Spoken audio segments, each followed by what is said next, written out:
अब कई लोग कह देते हैं कि हम तो बड़े दुखी हैं, भगवान ने हमारा साथ छोड़ दिया। मेरी दीदियों,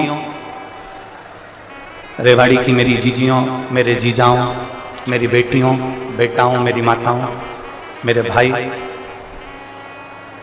एक स्मरण अपने भीतर रखिएगा। आप कहते हो कि भगवान ने हमारा साथ छोड़ दिया,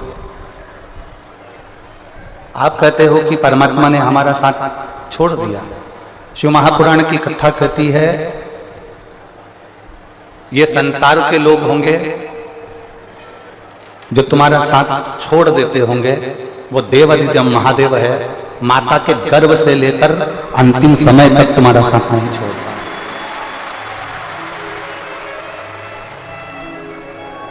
और एक बात और अच्छे से अपने भीतर उतार कर रखना, लोग कहते हैं कि ये मरने के बाद नरक जाएगा या स्वर्ग जाएगा, ये दुनिया के लोग बात करते हैं। ये दुनिया के लोग कहते हैं कि ये नरक जाएगा, ये स्वर्ग जाएगा, ये नरक में जा गिरेगा, ये स्वर्ग में गिरेगा, ये दुनिया के लोग बात करते रहते हैं। ये दुनिया के लोग कहते रहते हैं कि ये नरक जाएगा, ये स्वर्ग जाएगा। आप में से अगर कोई आपके रिश्तेदार स्वर्ग में गए हों तो उनसे एक पत्र लिखवा के मंगवा लो कि स्वर्ग में ऐसी का रूम है, कि 4 बेड लगा है, कि डबल बेड लगा है, कि वहां पर 4 व्हीलर गाड़ी है, कि रथ है, कि बग्गी है। और आपके ही कोई रिश्तेदार अगर नरक में गए हों तो वहां से भी पत्र लिखकर बुलवा लो कि वहां पर ये तकलीफ भोगना पड़ रही है। शिव महापुराण की कथा में अमरनाथ जी की गुफा के अंदर माता पार्वती जी जब भगवान शंकर से प्रश्न करती हैं, और माता पार्वती जी ने भगवान देवादिदेव महादेव से प्रश्न किया कि संसार में जन्म लेने वाला व्यक्ति, संसार में जन्म लेने वाला मनुष्य स्वर्ग जाता है, नरक जाता है, स्वर्ग का सुख भोगता है, नरक का दुख भोगता है। भगवान शंकर पार्वती जी से कहते हैं, पार्वती, अगर संसार में जन्म लेने वाला व्यक्ति, संसार में जन्म लेने वाला मनुष्य यदि 1 लोटा जल मुझे समर्पित करता है तो ना उसे नरक का भोग भोगना पड़ता है, ना उसे स्वर्ग जाने की लालसा होती है, वो मेरे कैलाश में मेरे साथ में विराजमान रहता है। वो कैलाश में मेरे साथ में विराजमान है, कैलाश में मेरे साथ में रह रहा है। ना उसे स्वर्ग जाने की ललकता है, ना उसे स्वर्ग जाने की लालसा है, और ना उसे नरक भोगने का दुख है।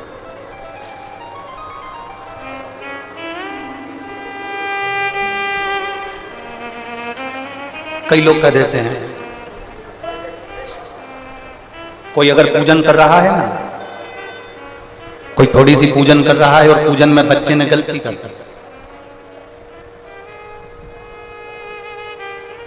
आप भी अगर शंकर जी के मंदिर में जाते हो, देवता के मंदिर में जाते हो, राम मंदिर में जाते हो, कृष्ण मंदिर में जाते हो, भवानी के मंदिर में जाते हो, दुर्गा के मंदिर में जाते हो, देवी के मंदिर में जाते हो, शंकर के मंदिर में जाते हो, आप किसी भी मंदिर में जा रहे हैं,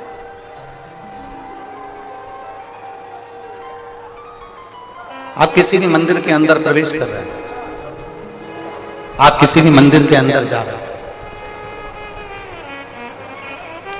छोटे छोटे बच्चे उस मंदिर में दर्शन करने आ रहे हैं, छोटे छोटे बच्चे उस मंदिर में पूजन करने आ रहे हैं। बोलो, आप लोगों ने दर्शन करें ऐसा कि छोटे छोटे बच्चे आपके आसपास में जो शिवालय हैं, देवालय हैं, शंकर के मंदिर हैं, भगवान शिव के जो मंदिर हैं, वहां छोटे छोटे बच्चों का आपने दर्शन किया हो, वो भगवान का पूजन कर रहा है। एक छोटे से बच्चे के हाथ से जल चढ़ाते चढ़ाते अगर लोटा नीचे गिर गया,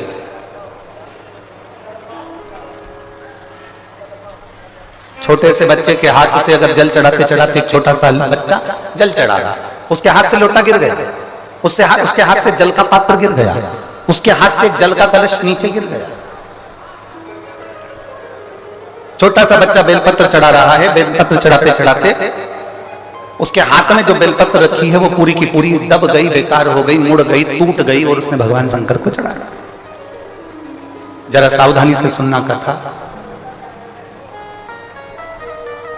छोटा सा बच्चा सेवा कर रहा है, कोई महिला आ गई, कोई बहू आ गई, कोई बेटी आ गई, उस बहू को सेवा करना नहीं आता, उस बहू को भगवान की पूजन करना नहीं आता, उस बहू को, उस बेटी को भगवान की आराधना करना नहीं आता, उस बहू बेटी को भगवान का पूजन करना नहीं आता। आ गई वो और पूजन में लग गई, आराधना में लग गई। अब मान लो उससे कोई गलती हो रही है, मान लो उस बच्चे के हाथ से लोटा गिर गया, मान लो उस बच्ची के हाथ से लोटा गिर गया, मान लो बहू पूजन कर रही थी उससे कुछ गड़बड़ी हो गई, बेटी पूजन कर रही थी उससे कोई गड़बड़ी हो गई, कोई बच्चा पूजन कर रहा था उससे कोई गड़बड़ी हो गई, कोई पूजन में त्रुटि हो गई। तो मेरा निवेदन इस व्यासपीठ से है कि जितने बड़े बड़े लोग जिनको पूजन करना आती है, जिनको आराधना करना आती है, जिनको अर्चना करना आती है, उनसे निवेदन है उस बच्चे को लोटा गिरने पर, उस बच्चे को गलत पूजन करने पर, उस बच्चे को कहीं त्रुटि वाली पूजन करने पर भी मेरा घर के बड़ों से निवेदन है उसको डांटने का प्रयास मत करना, क्योंकि वो अभी अभी जुड़ा, वो अभी अभी जुड़ा। जब वो अभी अभी जुड़ा है तो धीरे धीरे धीरे धीरे वो सेवा की ओर, पूजन की ओर अग्रण्य होगा, वो धीरे धीरे पूजन की ओर बढ़ेगा, वो धीरे धीरे सेवा की ओर बढ़ेगा, धीरे धीरे सीखेगा। अब आप लोग क्या करते हो कि एक साथ एकदम बच्चे को चिल्ला देते हो, जरा सी गलती हुई, जरा सी गड़बड़ी हुई और आपने बच्चे को चिल्लाया, जरा सी गलती हुई, जरा सी गड़बड़ी हुई और आपने बच्चों को चिल्लाना प्रारंभ कर ना।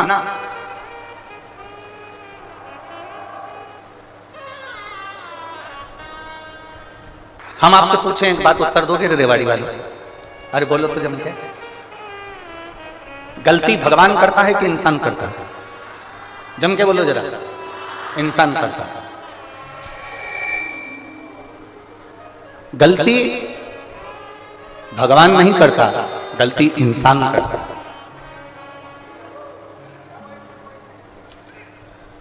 गलती बाप करता है कि बेटा करता है?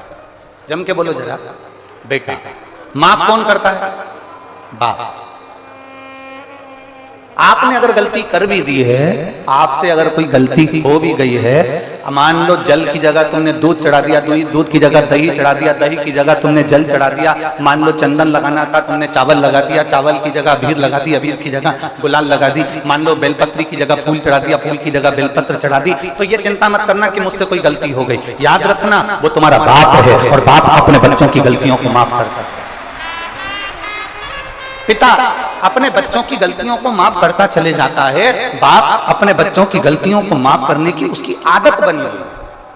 वो तो केवल इतना कहता है कि तुम कैसे भी आओ मेरे करीब, कैसे भी आओ।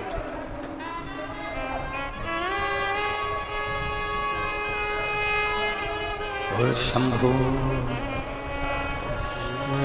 सरने पड़ी मांगू घड़ी रे घड़ी, दुख काटो दया करी दर्शन आपो।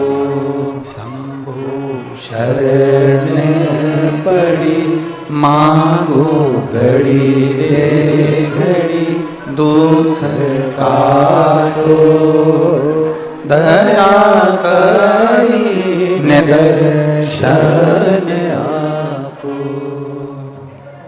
आप उसकी शरण में जाइए, आप उसके चरणों में पहुंचिए, आप उससे विनय करने पहुंचिए, आप उससे निवेदन करने पहुंचिए। और जब आप उसकी शरण में जाओगे, उसके चरणों में निवेदन करने पहुंचोगे, तब आप स्वयं वो आपको माफ करता चला जाए। स्वयं आप भगवान नहीं हैं, आप इंसान, और गलती इंसान से होती है।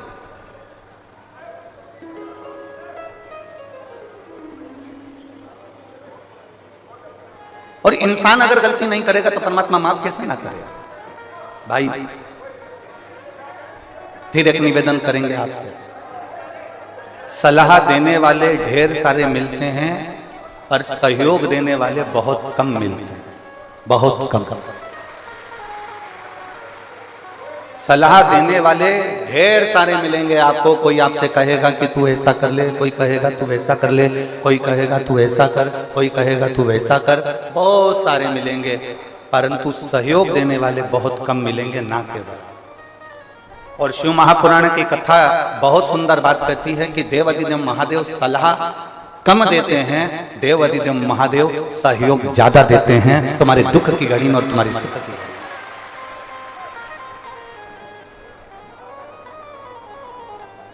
वो सहयोग ज्यादा देते हैं,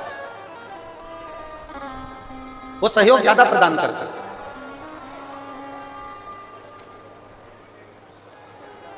बहुत मिलेंगे संसार में आपको सलाह देने वाले, बहुत। कोई आपसे कहेगा कि ऐसा कर लीजिए, कोई आपसे कहेगा वैसा कर लीजिए। पर शिव महापुराण की कथा कहती है कि अगर कोई जीवन में आपको सहयोग प्रदान करेगा, संसार का कोई मनुष्य भी यदि आपको सहयोग दे रहा है तो ये समझ लेना कि वो शंकर का एक रूप है, वो शिव का एक स्वरूप। अगर कोई आपको सहयोग दे रहा है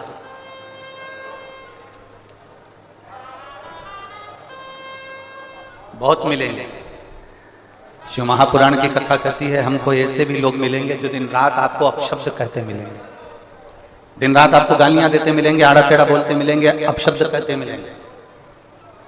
और बड़ा सुंदर संवाद हमारे यहाँ आता है, कोई कुत्ता कीचड़ में लथपथ है, कोई कुत्ता कीचड़ में पूरा की पूरा भिड़ा हुआ है, कोई कुत्ता कीचड़ में पूरा की पूरा भिड़ा है, पूरा की पूरा लथपथ, और वो उचक रहा है, वो कुत्ता उचक रहा है और दौड़ रहा है, कुत्ता कहीं पूंछ हिला रहा है, कुत्ता कहीं इधर उधर उचक रहा है। और आप बहुत अच्छे कपड़े पहने हो तो आप उस कुत्ते के पास जाओगे क्या? बोलो बोलो, जम के बोलो रे, नहीं जाओगे। कुत्ता अगर इधर उचक रहा है तो तुम थोड़ा दूर से निकल जाओ। आप में से कोई ऐसा नहीं होगा कि उस कुत्ते के पास जाएगा, क्योंकि कुत्ता कीचड़ में लथपथ है, कुत्ता कीचड़ में पूरा समाया हुआ है, कुत्ते के शरीर पर कीचड़ लग रहा है, कुत्ता कीचड़ को लगाकर उचक रहा है। कोई उस कुत्ते के पास नहीं जाता, उस कुत्ते से लोग दूरी बनाकर चलते हैं। टीवी के बारे, उस कुत्ते से लोग दूरी बनाकर चलते हैं, कोई कुत्ते के पास नहीं जाता। और समझदारी कहते हैं कि अगर कुत्ता कीचड़ में भिड़ा हुआ है, कुत्ता कीचड़ में भिड़ने के बाद उचक रहा है, बहुत यहां वहां घूम रहा है, तो निवेदन है उस कुत्ते के करीब में मत जाना, कुत्ते से दूरी बनाकर रखना। उसी तरह संसार में ऐसे ऐसे लोग भी हैं जो दिन रात गंदे व्यसन में डूबे हुए हैं, मदिरा पान में, मांसाहार में, वेश्यावृत्ति में, जुए में, और ना जाने कितने कितने गंदे काम में डूबे हुए हैं, ना जाने कितना कितना निंदा करते हैं, ना जाने कितना कितना अपशब्द कहते हैं, ना जाने कितना कितना आड़ा टेढ़ा बोलते हैं। आपसे निवेदन है, आप ये जान लेना कि गंदे कुत्ते के पास में जाओगे तो आपके कपड़े गंदे हो जाएंगे, उसी तरह गलत व्यक्ति की संगति में जाओगे तो तुम्हारा भी जीवन व्यर्थ हो जाएगा। बेकार।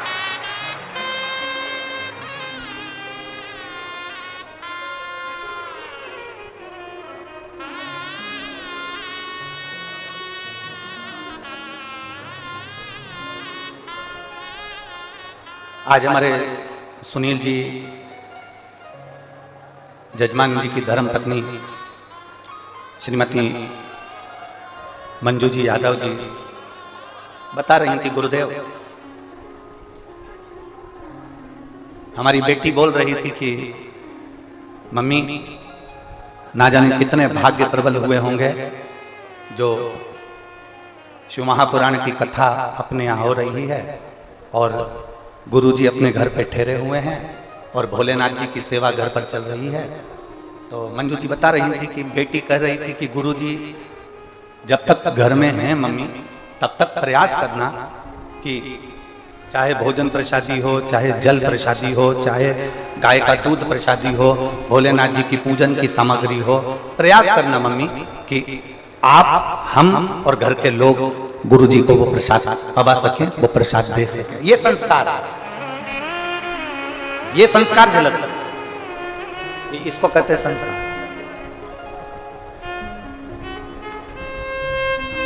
शिव के प्रति भक्ति को बढ़ाने का प्रयास करिए, शंकर के प्रति विश्वास को जगाने का प्रयास करिए, शंकर के प्रति भरोसे को जगाने का प्रयास करिए। गंदा बोलने वालों से दूरी बनाकर रखो, गंदे काम करने वालों से दूरी बनाकर रखो, वरना गंदा बोलने वाला, गंदा काम करने वाला, गलत व्यवहार करने वाला, गलत व्यक्ति अच्छे व्यक्ति को फंसाकर चला जाता है और गंदा अपनी जगह। एक बड़ा सुंदर संवाद हमने पहले कथा में कहा, आप लोगों ने सुना होगा। एक कौवा दौड़ते दौड़ते उड़ते उड़ते मानसरोवर पर आ गया, जहां पर हंस बैठे हुए, जहां पर हंस और कौवा हंसों के पास में आया और हंस बैठे हुए थे। जो कौवे को देखा हंसों ने, सारे हंसों ने कौवे से कहा कि तुम अपने अपने जाओ, अपने यहां से तुम जहां बैठते हो वहां जाइए। हंस कौवे को भगा रहे, कौवा नहीं जा रहा। कौवा नहीं गया तो हंस चले रहे, केवल एक हंस बैठा रहा, और एक हंस बैठा था तो उसने कौवे से दोस्ती कर ली।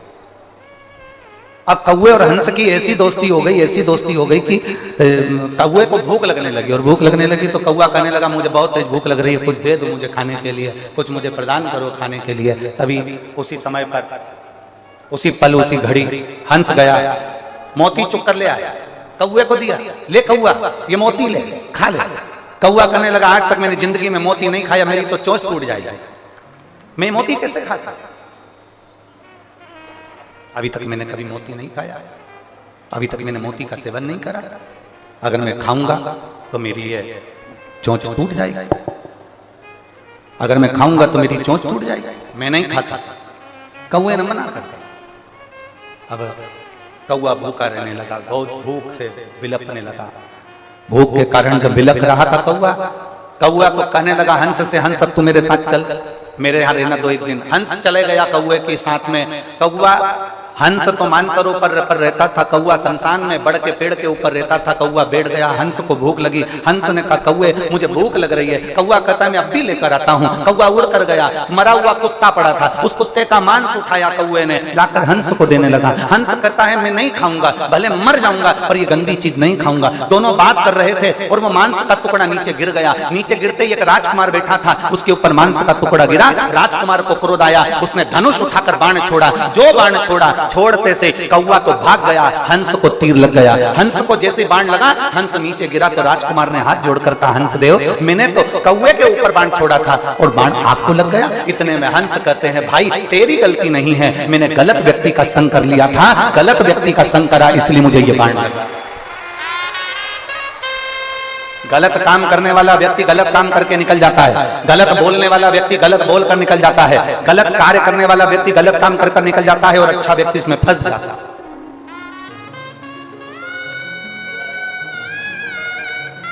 अच्छा व्यक्ति इसमें फंस रहा है।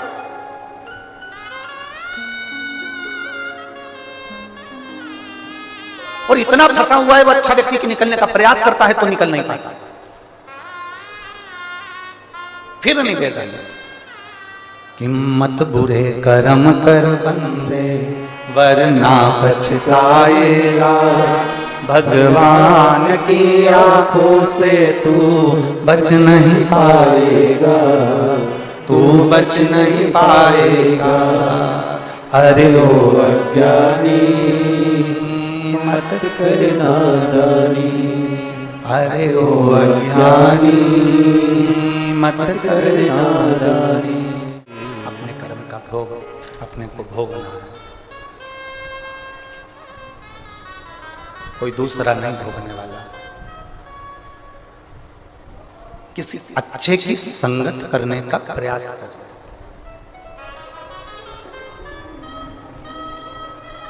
एक बहुत अच्छी कथा आती है, बहुत सुंदर संवाद। तमिल भाषा में एक संत ने एक पुस्तक लिखी है जिसका नाम है शिव रहस्य। क्या नाम है किताब का? जम के बोलो जरा।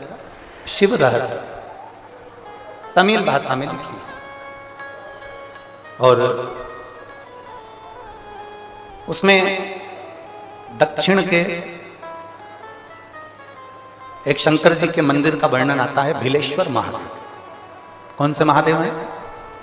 जम के बोलो जरा, जम के। भीलेश्वर, जिनको भीलनाथ महादेव भी कहते हैं। भीलेश्वर महादेव। तमिल की उस पुस्तक में शिव रहस्य में उसका वर्णन लिखा है कि एक घने जंगल में एक शंकर जी का एक शिवालय, घने जंगल, घना जंगल है, उन्होंने शिव जी का नाम है भीलेश्वर महादेव। बहुत घना जंगल। अब शिव महापुराण में एक बात आती है कि एकांतेश्वर महादेव, एकांतेश्वर महादेव मतलब जंगल के अंदर कहीं एकांत में कोई शंकर जी का मंदिर हो, वहां जाकर जल जरूर चढ़ाना चाहिए। आप लोगों ने सुना है ना कथा?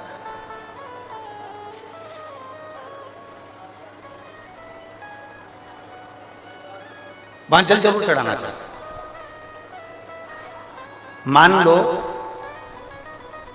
जिसका लीवर काम नहीं कर रहा है, जिसकी किडनी काम नहीं कर रही है, और डॉक्टर ने कह दिया कि इसका डायलिसिस चालू हो गया है या इसका डायलिसिस चल रहा है। बेलपत्री के पेड़ के नीचे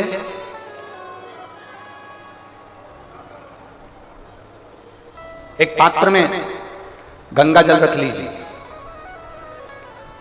एक कटोरी के अंदर एक पात्र में गंगा जल रख लीजिए, और उसमें 7 बेलपत्र उस गंगा जल के अंदर, ये जो बेलपत्र हैं 7 बेलपत्र गंगा जल के अंदर, ये 2 पत्ती उस कटोरी के अंदर नहीं जाना चाहिए, बस उसमें से 1 पत्ती उस गंगा जल के अंदर जा। बहुत सावधानी से सुनिएगा, 1 पत्ती उस गंगा जल के अंदर चली जाए। 7 बेलपत्र लेना है, एक एक बेलपत्र को इसी तरह से उसको रखना, और भगवान शिव के कुंडकेश्वर महादेव का स्मरण करिए और अवधूतेश्वर महादेव का स्मरण करिए। घी का एक दीप लगा लीजिए और देवादिदेव महादेव से पंचाक्षर मंत्र हो तो नमः शिवाय, षडाक्षर मंत्र याद हो तो ओम नमः शिवाय या श्री शिवाय नमस्तुभ्यम का जाप कर कर उस जल को लेकर आ जाइए। बेलपत्री को उठाकर शंकर जी के मंदिर में चढ़ा दीजिए, और वो जल लेकर आने के बाद जिसका लीवर या किडनी या डायलिसिस चल रहा है उसको थोड़ी थोड़ी मात्रा में वो जल दिन भर में कम से कम 5-6 बार में वो पानी पूरा खत्म कर दीजिए, जो जल आप लेकर। धीरे धीरे डायलिसिस अगर हफ्ते में 2 बार हो रहा है तो हफ्ते में 1 बार होगा, फिर महीने में 1 बार होगा, फिर धीरे धीरे किडनी लीवर काम करना प्रारंभ कर देगा और डायलिसिस आपका बंद हो जाएगा। एक पत्र है विश्वास, एक भरोसा। ये दुनिया के लोग कहते हैं कि होली का पर्व भगवान कृष्ण और राधा जी से चालू हुआ। ये दुनिया के लोग कहते हैं होली का पर्व राम जी और सीता जी से प्रारंभ हुआ। जिसने कभी स्कंद पुराण नहीं पढ़ी ना, वो कह सकता है कि होली का पर्व राधा और कृष्ण से चालू हुआ। जिसने कभी स्कंद पुराण नहीं पढ़ी वो कह सकता है कि होली का पर्व सीता और राम जी से चालू हुआ। परंतु यदि जिसने स्कंद पुराण पढ़ी है और काशी खंड को पढ़ा है तो उसमें वर्णन आता है कि सबसे पहले रंग और गुलाल की होली मेरे भगवान शंकर ने माता पार्वती जी के साथ में देवताओं के हित के लिए थे, देवहित के लिए थे। भगवान शिव और पार्वती ने, भगवान शंकर और पार्वती जी ने देवताओं के हित के लिए खेली। हम क्यों कहते थे आपको कि देखो महादेव की होली जरूर मनाया करो? हमने बोला था, आप लोगों को नहीं बोला था? बोला है ना। 1 लोटा जल लो, रोज आप जल चढ़ाते हो, पर जिस दिन महादेव की होली है, जैसे 26 तारीख को महादेव की होली है, तो 1 लोटा जल लो, उसमें थोड़ा अष्टगंध या चंदन या आप कुछ भी चंदन अष्टगंध मिलाकर, केसर मिलाकर और उसका रंग थोड़ा सा बदल कर महादेव को चढ़ाओ। उस जल को लेकर आकर अपने दरवाजे पर उसका छींटा दो, उसका कलर जाना नहीं चाहिए, तो तुम्हारी जिंदगी का भी कलर भगवान बदल कर ही रहे। जो लोग सीहोर होली खेलने आते हैं, महादेव की होली, हम लोग सीहोर में चमत्कालेश्वर मंदिर में सुबह 10 बजे से वहां से चलते हैं। 5 मंदिर पर हम दरवाजे पर छींटा देते हैं, 5 मंदिर सीहोर के। जो लोग सीहोर आएंगे 26 तारीख को सुबह 10 बजे, आप नदी चौराहे पर जहां से महादेव की होली खेलेंगे, 10 बजे से चालू होती है, 12:30-1 बजे वो विराम दे दी जाती है।